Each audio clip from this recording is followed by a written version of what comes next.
All right, welcome everyone.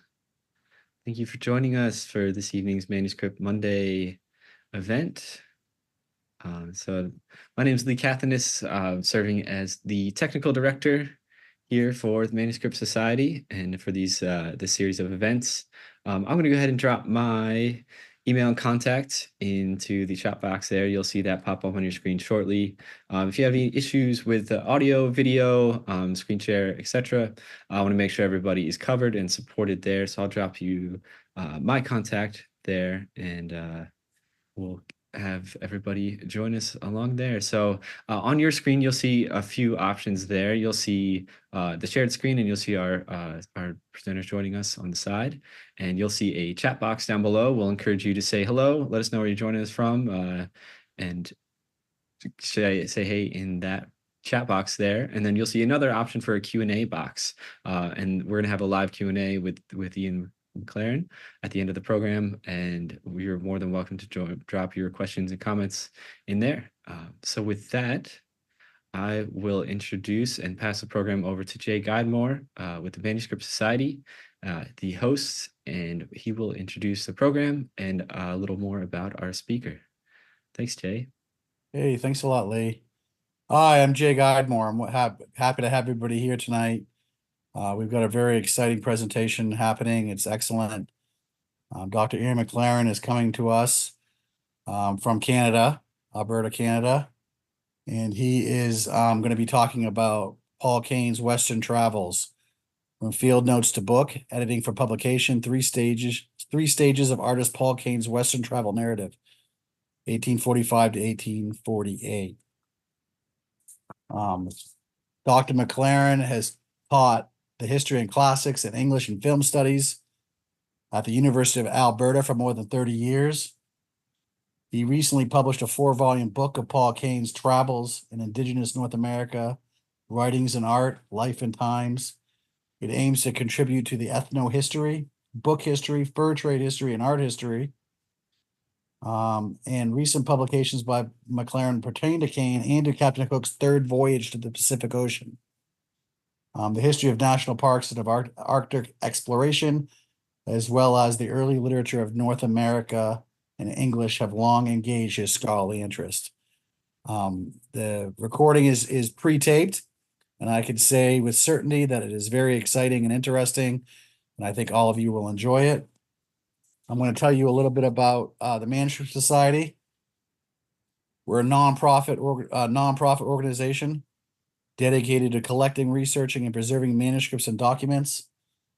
We not only have collectors as part of the organization, we all have scholars, dealers, and as well as the general public.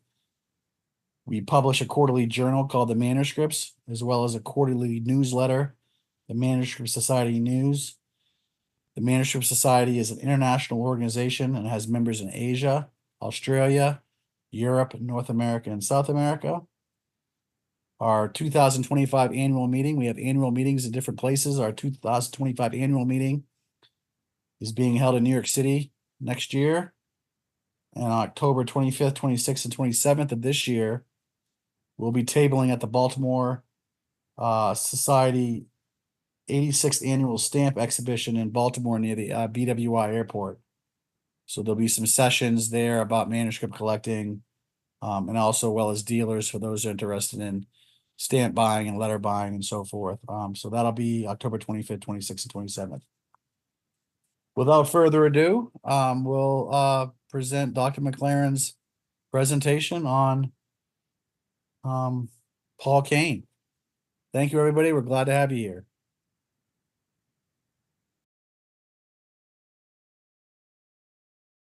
Good evening. It's an honor to be invited by the Manuscript Society to present work that has occupied me for a number of decades. In fact, I'll be speaking this evening about the genre known as travel writing, and speaking about it in terms of its evolution before the age of professional travel writers. So we're talking here about explorers and travelers who made travels and then produced a narrative from them, as opposed to professional travel writers who traveled in order to write a book.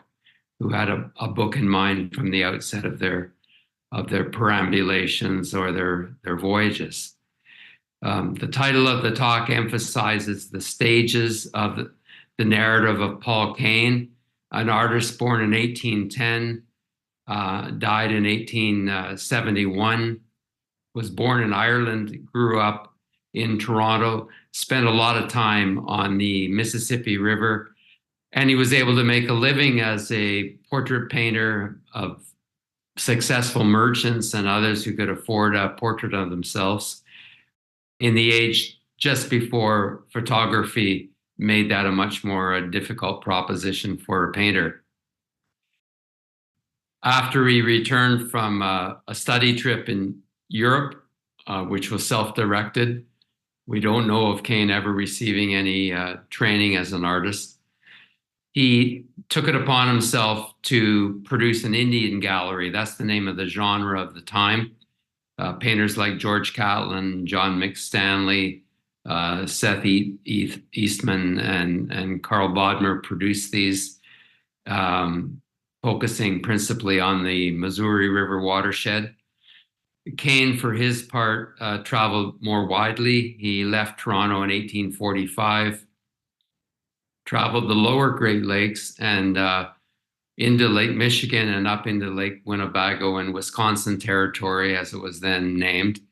And from 1846 to 48, he traveled from Toronto all the way to the Pacific Ocean and back, including through the territory then known as Oregon. And we're going to focus on that this evening with respect to the stages of his narrative, and I'll speak a little about the sketches as well. I have recently published a 4-volume study of Kane's writing and art and the life that he lived, and I'm speaking to you this evening on the occasion of its publication. I want to speak as well about the work I did with the book's designer in order to achieve the scholarly goal that I had in mind. So although this is a long 4-volume work and quite elaborate, it is only what I concluded the materials themselves required. It's not a book that I dressed up so that I and the press, McGill Queens, could sell it for a higher price. So let me disabuse you of that illusion. I'm taking you now to a chart showing in 2 columns before 1550 and after 1600, the stages through which travel writing or an explorer's writing regularly went. So I've highlighted A1 and B1 because there exists in the Kane narrative his field notes from his travels in these years, 1845 to 48. And whether you call them field notes or diary or logbook for the case of a maritime traveler, these contain entries regularly, if not daily, made while the person is actually making the travels or the explorations. So in the case of Kane, here's a self-portrait of him and a photograph taken of him after his travels. In the case of Kane, we have 2 breast pocket-sized notebooks, and with the designer's help, these are reproduced in my book to scale, so the reader sees the actual size of these small notebooks. And one of them contains most of the field notes for these travels.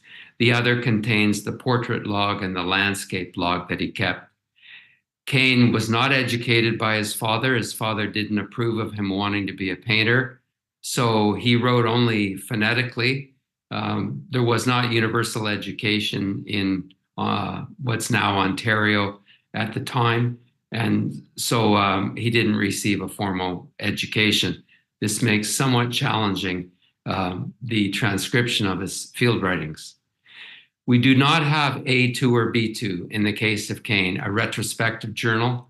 That is to say, something written after the completion of a stage or of the entire travels or explorations, always in the past tense, unlike field notes and diary, which can often include present and future tense statements.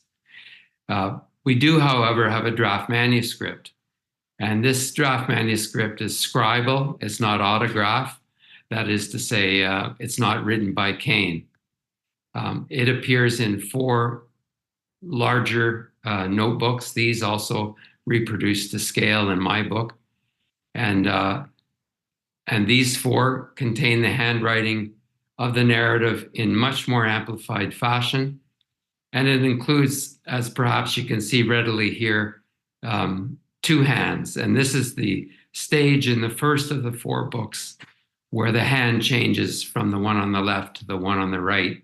And indeed, the narrative resets. It starts over and repeats some of what the left-hand writer had written. And these were identified for me as distinct by Janet Masson, whom you might know, who's a forensic documents examiner, works out of Houston, and was invaluable for me. And she also confirmed that this handwriting is neither that of Paul Kane himself, nor of his wife, Harriet P. Clench, whom he married 5 years after his travels concluded. Way back in 1989, the American Art Journal gave me an entire issue in which to publish my transcriptions of Kane's field writings. Here's 2 pages of those field writings, and I transcribed them by retaining the line breaks, but not the page breaks in the presentation of them. I thought it was important for the reader to be able to see clearly how Kane used those small notebooks.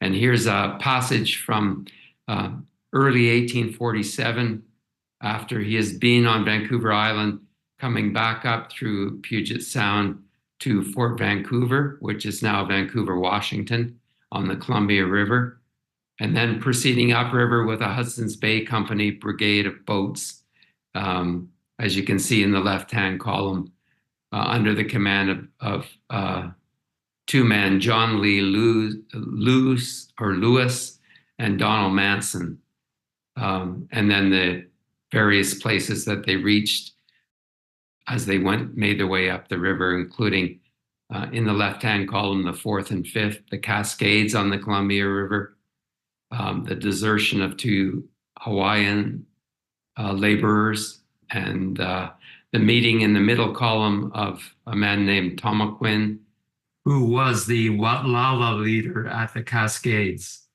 whom Kane did sketch. And then on the 7th, at the bottom of the middle column, the Methodist mission at the Dalles that Walker and Eels were running, that didn't last much longer. And then arriving at the Chutes, and that name is another Lewis and Clark name for what came and was known in Chinook and Sahaptin languages as Celilo, Celilo. So here we have on the left the beginning of this passage in Kane's own field in his own hand, and the transcription on the right, and a bit more of it, so that we get him back down to the point on the 4th and 5th, where the 2 men from Hawaii deserted the brigade. So that's the case of the field writings, and that's the way I presented them 35 years ago. Okay, fast forward 35 years to 2024, and what we have here is the 4 volumes of my study of Kane's, all of his art and all of his writings, and the way in which they evolved, which I'm concentrating on this evening. And in this image beside it, a copy of the first edition of Wanderings of an Artist, the book that came out under Kane's name in 1859, which is 11 full years after he returned to Toronto. So we have A1, B1, the field writings in these 2 books. And also the designer and I worked with the idea of reproducing some of the full pages from those field writings on the end papers of each of the 4 volumes. So There are 16 images, two at front, two at the back of each of the 4 volumes, showing passages. And I'm going to take you through one of these because we have everything visually available in this case. This is the list Kane kept of the names of Chinook villages in and around Fort Vancouver. So very ethno-historically significant. And whether they're on, as you see on the right, the north or the south side of the Columbia River. And the phonetic spellings he rendered these names in. In my book, we're in the 12th chapter at this point. That's the first line. The second line tells you where in Wanderings of an Artist, the first edition of 1859's pagination we are, and the dates of Kane's travels that we are working with.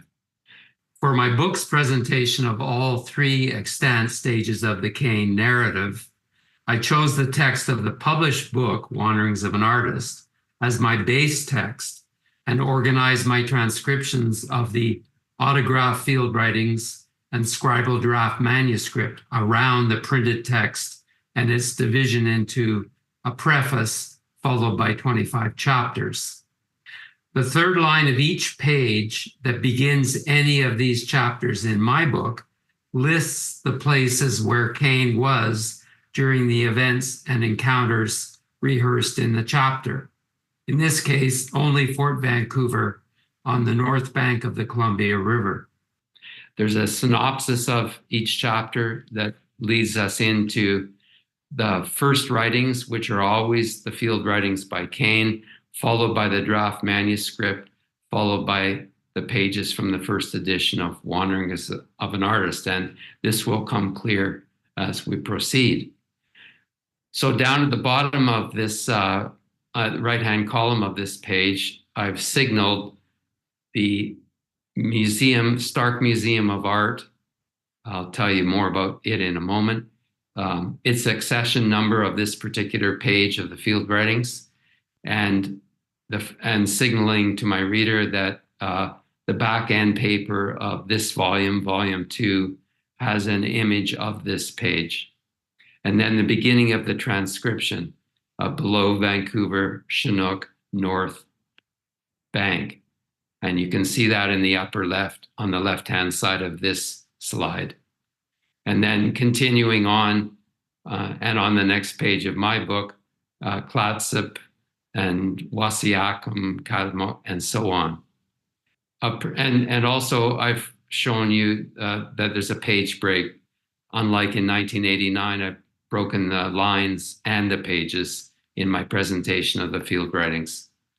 Now, when we come to the draft manuscript written in 2 hands, neither of them identified by me, I've been able to rule out almost 24 logical writers, and I've come to the conclusion that although they are scribal, they were probably the work, because they're more or less in the round hand of the time by people who made a living writing for others, and not necessarily responsible for the great additional information that's in the draft manuscript itself. So writers rather than authors. Here's what's happened in the same passage. It's too hard to read from this, so I'll show you the transcription. This is the page of my book showing what a draft manuscript transcription looks like. I have not retained the line breaks, but readily one can see that I've retained the page breaks. So at every point, the reader knows where he or she is. Here's an example. But by now, we have in the first line at the bottom or the first line at the top, the principal settlement is Chinook Point at the mouth of the Columbia River, and here's an introduction of King Concomly, who was a leader of Chinook peoples, but had died over a decade before Kane traveled. It's not at all clear that Kane even knew much about this man, but he suddenly appears at the draft manuscript stage. And then also one must remark that the names themselves have changed. Many of the names Kane begins by writing with the letter C have become written with the letter K. A good example of, I'll go back and show you what's happened to Wasiakum, which is on the fourth line of the transcription. That was begun, we'll see again in a moment, by Kane with the spelling W-A-U-G-H. So someone's correcting spelling as we go as well, but not necessarily correcting it to any received known spelling of the day. Kane was making ethnographical records very early on, and his names do not always correspond to those found in the journals of Lewis and Clark. You'll also see on the left that when it comes to the need for editorial intrusions, I've done that in a different font between brackets, square brackets, as you can see at the top on the left-hand side. And that comes up occasionally as well in the draft manuscript, but I don't have an example here. So if we go all the way back to the field writings, we can see Wasiakum at the second entry and how different it is from Wasiakum in the fourth line on the right here. Who's responsible for this remains unknown. And I must say that we'll come to this in a moment now, that when we come to the printed version of the Kane narrative, published in London in 1859 by Longmans, certainly at that time and for many decades, the leading English publisher, we get a completely different orientation. Here's the page discussing chapter 12's people. Now they're not Chinook, they're Flathead. A significant error introduced by somebody else. Chinook people did practice the head reformation, cultural identification that distinguished them from people they regarded as slaves who had round heads. And they took the name Flathead because of that. But of course, we all know that in Eastern Washington, Flathead people known as Flathead did not have this practice, and hence the confusion that almost every account manages to perpetrate. Well, I'm showing you here that the Chinook, or here Flatheads, inhabit an area, a region, but there's no list of names of the places. So to the north, they go up the Cowlitz River, and in the land between Puget Sound and the Columbia. About 2/3 of Vancouver's island is occupied by them. This is not at all true of Chinook, but it is true of some groups that practice the flattening of the head, or head reformation. So this is all now erroneous. The narrative is out of Kane's control. He's either surrendered it or lost it. It's not clear what, but he's happy to have his name on the title page of the book. To go back for a moment to the chart showing stages of travel writing, we are now at B4, the printed book. I'll add parenthetically that the numbering in the two columns changes at this point because of A4. A4 represents what was often the case in earlier centuries for multiple copies of an autograph or scribal manuscript to circulate. Because they circulated, however narrowly or widely, these copies are regarded as and discussed by scholars today as published in the sense of being circulated in public. That practice gradually ended beginning after 1550, when multiple copies of a printed book could be circulated in public, usually by being sold, often also by being shared.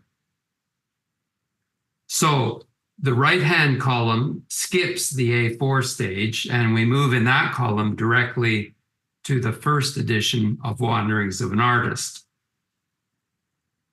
After this, next in terms of the chart is B5, the first scholarly edition of Wanderings of an Artist. This was published in Canada in 1925.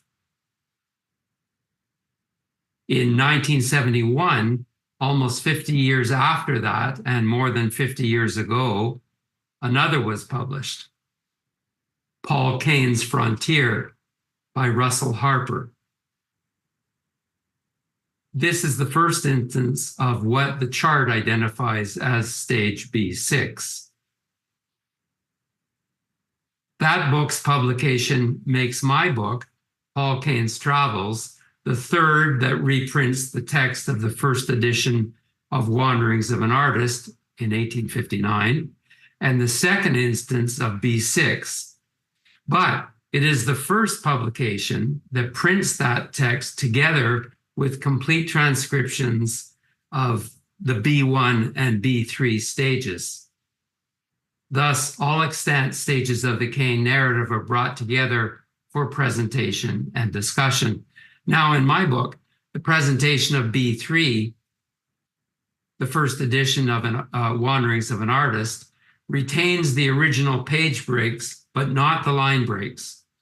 Still, it's easy for my reader to see that she or he is reading the text of the first edition because the pages of it look very different from pages in my book of the field writing transcription with those very narrow line lengths, or the pages of the scribal draft manuscript transcription, both because in an inspired decision, Gerrit Markvoort, my book's designer, provided a page-like appearance, and because I have retained the first edition's page numbers and running headers. Here are the 2 pages from volume 2 of my book that show the passage we have been discussing. And here is a slide of page 173 of the first edition of Wanderings of an Artist on the left, and page 390 of the second volume of my book, which contains both pages 172 and 173 of the first edition on the right. In my book, I've also included maps that keep the reader traveling with Kane in a knowledgeable fashion. So in the middle of this map 5, you see Fort Vancouver, which is Vancouver, Washington. The names in black were known to Kane in Kane's day. They were used. The names in red have come along subsequently. So for example, Portland, Oregon, on the other side of the Columbia and up the Willamette River is a good instance of that. So my reader has the benefit of this as well, and because there's a lot of work to do in keeping more or less confident about where we are in the Kane narrative. I want to spend some more time before I go on to the Kane sketches. The point of Kane's narrative was always the entertainment of the reader. And in his case, a Victorian reader. A Victorian reader, whether in Britain or British North America, wasn't yet Canada, or the United States of America, was a reader who demanded to be entertained. And the stereotype of that demand, when it came to the representation of Indigenous peoples in North America, was usually noble savagery in pictorial representations, and something that I've coined a phrase to describe in verbal, written descriptions. The phrase I've come up with, or the term I've come up with, is the 5 V's Indian, spelling Indian in italics and lowercase. Now, Indians in italics and lowercase is a coinage of Gerald Visner, a Chippewa poet and professor of literature, retired now. And by it, he wanted to emphasize the constructedness of the image of Native Americans in the 18th, 19th, even much of the 20th century. And I've added to it 5 V's, because often that constructedness, which is so very artificial, includes the representation of Indigenous people as vain, as vengeful, as vicious, as violent, and ultimately as vanishing. And that's what the readership of the day demanded. By the time the American population had started settling land well over the Alleghenies and into the Midwest, Indians who had formerly been noble and were treated or were subject to treaties that treated them more or less on paper as equals were now reprehensible. They were represented as all of these 5 V's, and they couldn't be gotten rid of quickly enough.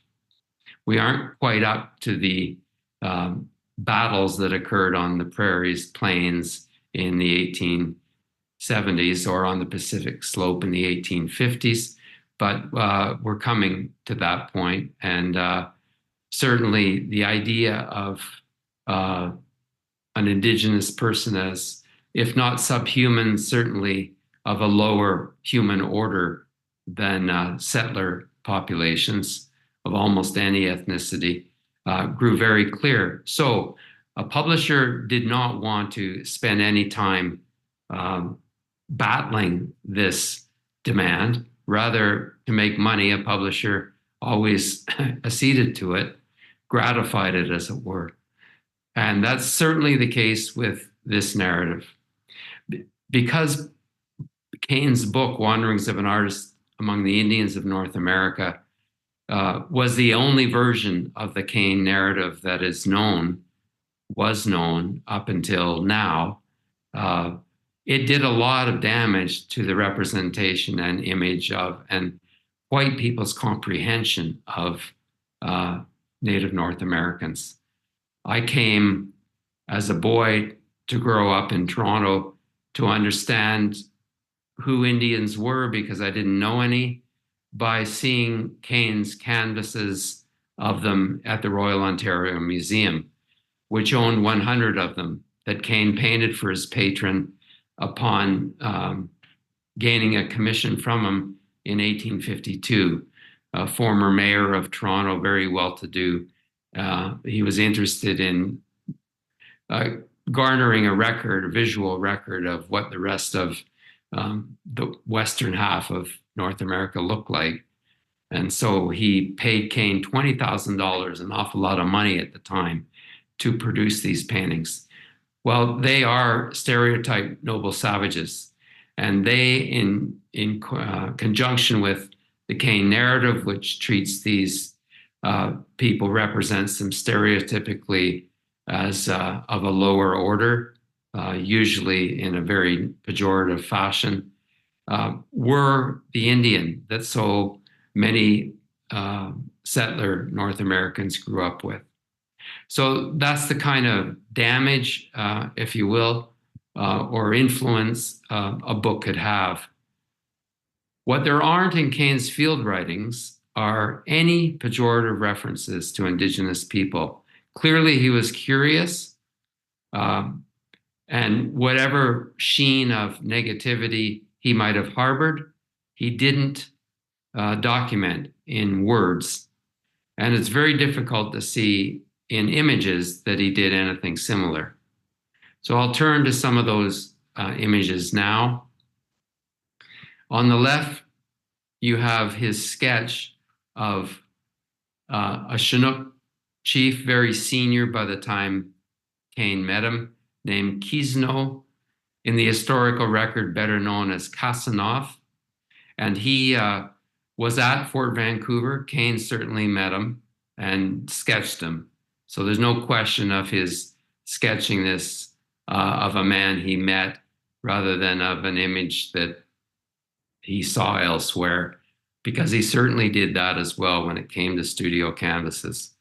So he came home with this image of Casanov or Kisno and exhibited it in November 1848 in Toronto, where he exhibited 240 of his field sketches.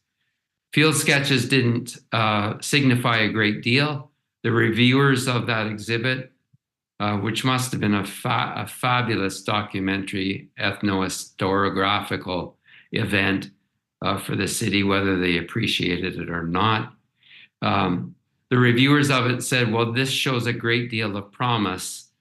can't wait to see the painting.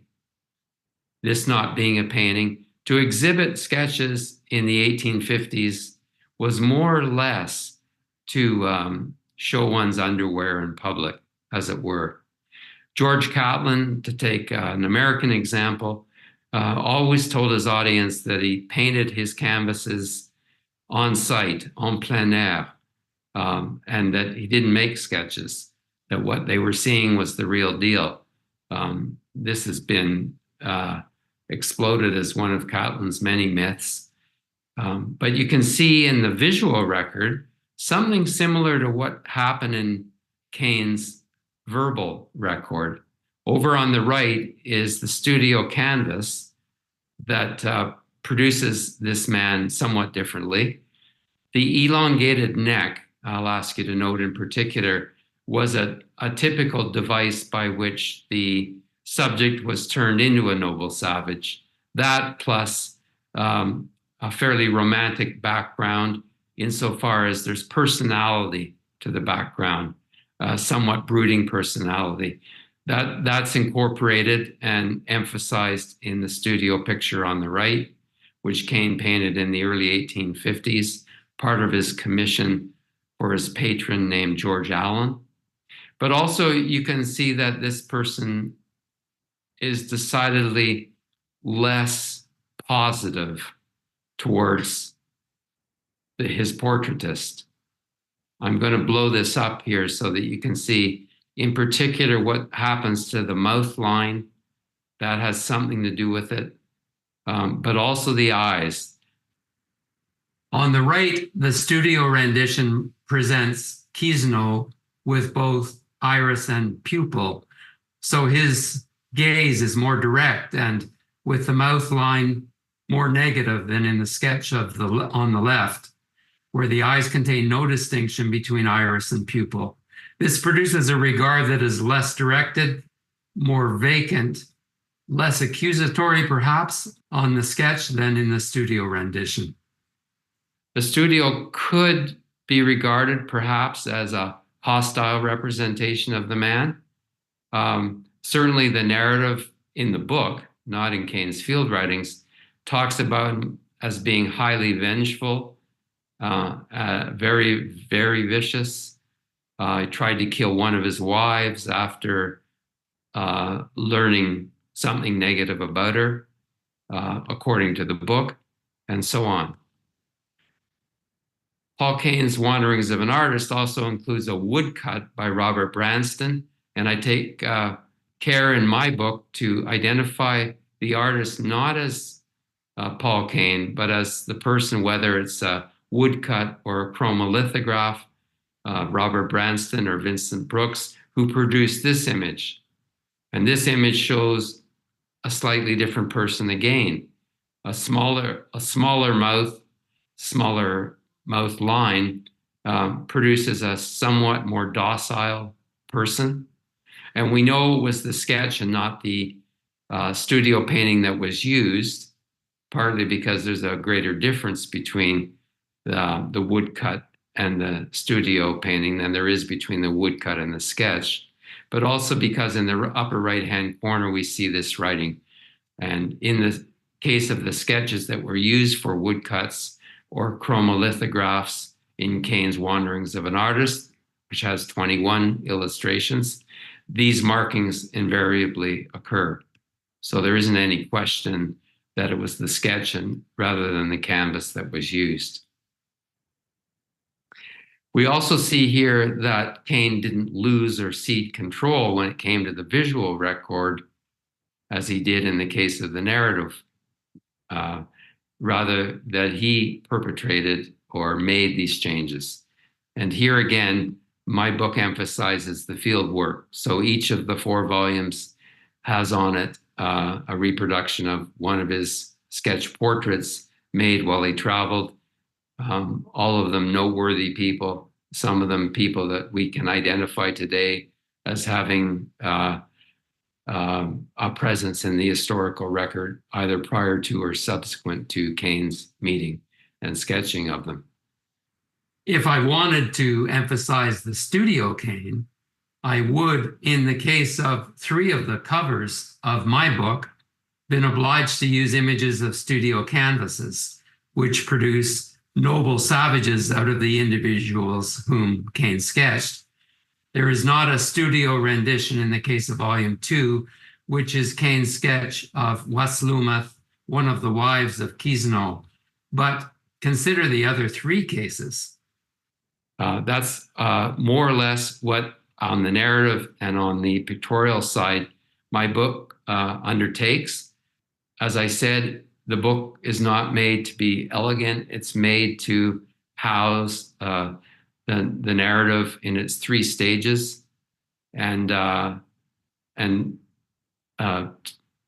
to show as much of this pictorial record as possible. This has not been done in a comprehensive way before, although there have been earlier scholarly editions that picked and chose what to include from both the verbal and the pictorial records. Everything's in this version, and so is a revised catalogue raisonné. As you saw, the maps that help guide the reader. But I'll say this in terms of the verbal record as well. You know, when you have to choose which of a stage of a narrative, which stage to highlight or to choose as your base text in producing a scholarly edition, because one could argue that because the A1, B1 stage, the field notes, are extant, they should be the base text. Why? Because they're clearly written in the author's hand and must therefore, unlike the other surviving stages, represent his or her wishes and intentions most clearly. That's true, and it's undeniable. I did not pick it as such to structure my book, however, because only Wanderings of an Artist was known widely, and it is pretty well known, although there was never a US-American edition, pirated or otherwise, until the 1990s when Dover produced a reprint of a subsequent edition, not the first one, of Wanderings of an Artist. There was always a possibility that this threw too much emphasis onto the published narrative, which includes all the stereotypes and all the information that Kane didn't collect, and views of Indigenous people that according to his field writings, he didn't entertain. So the book has tension about it. And because each chapter, and I retain the chapter divisions of Wanderings of an Artist to present all 3 stages of the work, because each chapter has field writings and draft manuscript passages and a chapter of the first edition of Wanderings of an Artist, we see the tension in the narrative itself. And then in my discussions of each of those chapters, I parse the various distinctions and what ethnographically, literarily, historically, the differences signify as I interpret them. But also in those long discussions, which occupy about 80% of the book, I take up the matter of all the pictorial representation of the subject matter in any one of those chapters. The discussion section of each chapter has its own visual appearance. That is, the text is presented in 2 columns. In the left margin of either of the columns, the designer has signaled to the reader by means of a maroon colored page number, the page from B3, the first edition of Wanderings of an Artist, that is under discussion at that point in the discussion section. Until the reader of the discussion comes to the next maroon marginal page number, the discussion remains focused on the content that is found on that single page of the first edition, including any substantive variants in the 3 stages of the narrative, and any artworks pertaining to the written content found on that page or in the parallel sections in the field writings and the draft manuscript. Here you have the page of the discussion at which the sketch portrait and the studio canvas of Kiesno are considered.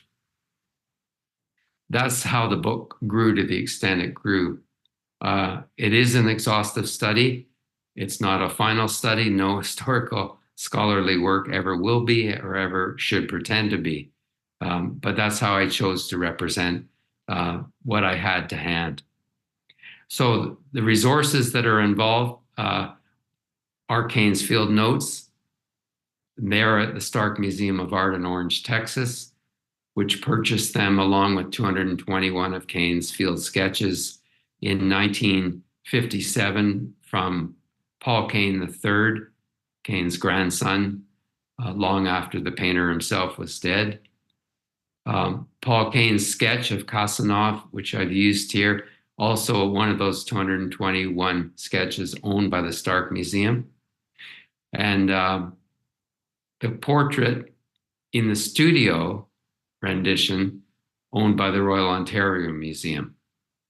And the other materials I've mentioned include Robert Branston's woodcut that's in Wanderings of an Artist.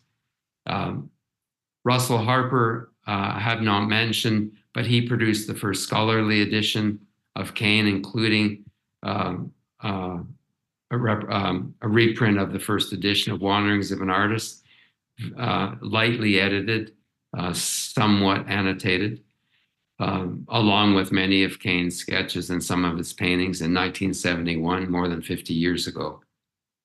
And then in brackets, because he didn't do the writing, the scribal draft manuscript of Wanderings of an Artist, the draft manuscript stage, or A3, B3 in that chart that I showed. And they're owned by the Stark Museum as well. And then Wanderings of an Artist itself, which has Paul Kane's name on it, stylistically far beyond what Kane was capable of as a writer. Published in London in 1859, and then ultimately, and the reason I'm here this evening addressing you, the book that I published in May at here in Montreal with McGill Queen's University Press. So that is a digest of what I've done, and I hope it's a good introduction to you of it. I thank you very much for your attendance this evening and for your attention. Thank you, Ian and Dr. MacLaren. I want to bring this back with Jay here. We have some time for some questions. You'll see Q&A box at the bottom of your screen if you'd like to add anything in there, and I'll get our presenters back. And Jay can take it from here.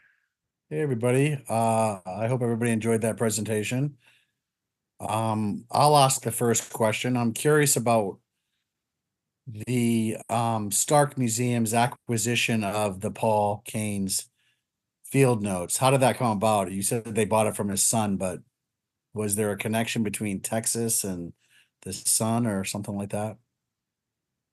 Yeah, that's a great question. Paul Kane III had been trying to sell the collection on behalf of himself and his siblings for a number of decades when he gave up hope that they could be sold together. And thereafter, he contacted Edward Eberstadt, the leading dealer in New York City of Western Americana in the 1950s. And Eberstadt got hold of a number of Western collectors, including Lutcher Stark, and told them about it. He represented the collection of sketches and the writings in both the field notebooks and the scribal draft manuscript as the best collection of Western Americana pre-California Gold Rush, not yet in a museum. And I'm quoting him there. Lutcher Stark was astonished that these would be let out of Canada, but no Canadian repository was interested in buying all of them. And so away they went. Lutcher Stark drove his station wagon up to Rapid City, Iowa, I think it is, and Paul Kane III, his station wagon down from Winnipeg. And over the course of a couple of days, they cataloged the items in the sale and came to an agreement and a price. And that's how they emigrated. Paul Kane went west, but his collection went south. Thank you very much. Here's another question for you. Hold on. Other than the Stark Museum, are there other Kane archives correspondence located elsewhere?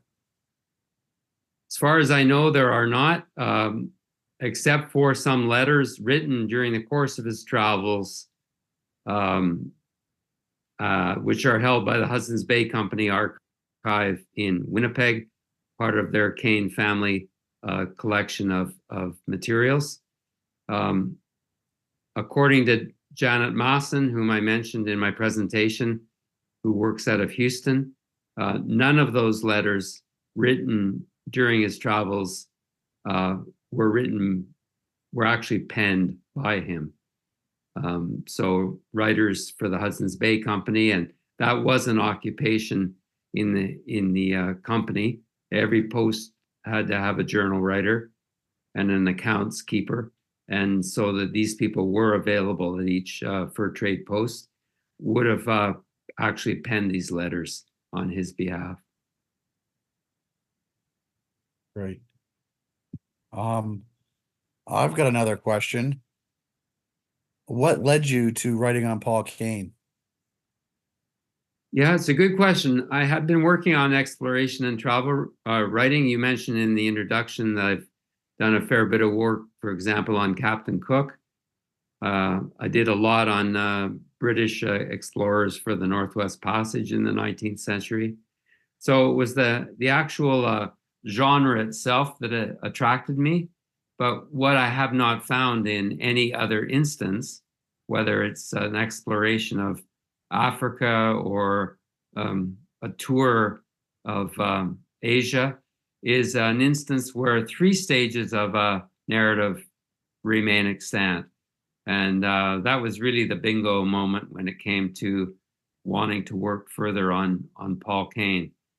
Once I was able to identify what those other stages were and question how they came about, what the instance or circumstances of their creation were, then I could start working away at this this old saw about poor old travel literature, which is always presenting itself as being the observations of an eyewitness when traveling, and seldom, in fact, in published printed form, amount to that. They're almost always so vastly edited or rewritten or readied for the press, as the 18th century called it, that they don't represent that at all. And so their claim, their truth claim, or their claim to authority is always a suspicious thing. And what we can do in the case of Kane is actually see how the narrative moves, in particular, but also in other respects, but in particular with respect to how Indigenous individuals are represented, such that by the time the printed press is done with them, they're reprehensible human beings, because that's what the 1840s thought of Indigenous people on this continent. And one more question before we wrap up the night. Why does this work matter? And to whom will this exhaustive focus on stages of an artist's travel narrative make a difference? When I started working on this project in 1987, my colleagues said, "Why would you bother?" And now people are saying to me, "Why would you dare? You're not Indigenous. You're an old guy. You're writing about a white guy. Surely the toxic identity politics of the times more or less are already condemn this sort of effort." But the fact of the matter is that I worked with a lot of Indigenous people on this project. The project is far better because of their input. And as I say in the introduction, I really do believe that this book lays the groundwork for lots more investigation into the actual history of the people whom Kane met and sketched, and about whom his portrait log makes mention. I'm really confident about that in the long term. And there's one more question. In your 4-volume set, do you provide biographies of others on the expedition? And what happened to the Hawaiians that left?